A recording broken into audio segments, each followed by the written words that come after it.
Lokossa, la cité de l'Espérance, fait partie des communes bénéficiaires de la première phase du projet asphaltage.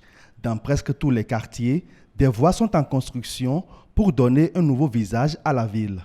Une ambition du président Patrice Talon qui est en train d'être concrétisée. José Didier Tonato, ministre du Cadre de vie et du Développement durable, vient ici s'enquérir de l'état d'avancement des travaux. Le chantier, dans son avancement, a connu certaines perturbations qui font qu'à ce jour, nous sommes à un taux physique d'avancement de 80%.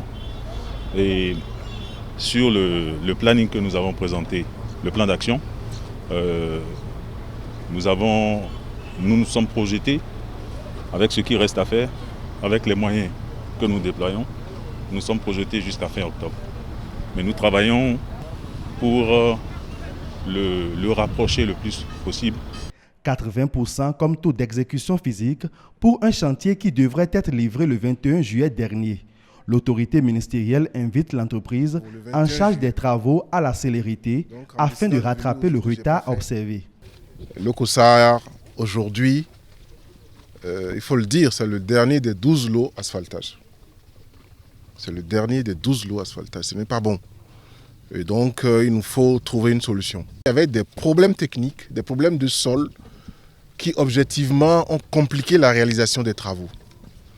Ce qui est heureux, c'est que des solutions techniques ont été trouvées et sont déjà en cours de mise en œuvre. Donc, c'est très positif. Je souhaite simplement qu'on reste dans cette dynamique-là. Aujourd'hui, par hasard, c'était le délai de la fin des travaux, le 21 juillet. Donc, en décidant de venir aujourd'hui, j'ai pas fait exprès, c'est tombé dessus comme ça. Normalement, je devais être en train d'assister à la réception provisoire des travaux. L'entreprise demande un délai que nous ne pouvons pas accepter. Et la réception, ce sera fin septembre. Donc, nous allons travailler le planning dans ce sens-là. À quelques kilomètres de Lokossa, c'est le site de construction du marché régional d'Azové qui accueille la délégation ministérielle. Ici, les travaux connaissent une timide évolution due à la construction du site de relogement. L'entreprise prend l'engagement de respecter le délai. En termes d'approvisionnement, tout le sable qu'il faut pour finir ce chantier existe déjà. On a environ 9000 m3 de sable. Nous souhaitons que vous alliez visiter notre aide de préfa. On a déjà du stock en gravier pour lancer la préfabrication des pavés.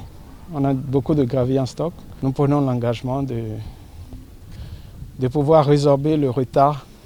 Si toutes les facilités ont été offertes, il faut vraiment que l'entreprise se remobilise. Je vais revenir exactement dans un mois. Franchement, j'espère que je serai agréablement surpris. Le préfet se dit confiant quant à la bonne exécution des travaux et remercie le gouvernement pour ce joyau dont bénéficieront les femmes de la localité. Nous allons nous réjouir après pour que les femmes puissent rejoindre ici et continuer donc de mener leur activité. Parce que ce qui est prévu ici, c'est un grand complexe qui va nous permettre d'être à l'aise dans notre marché. C'est un marché régional.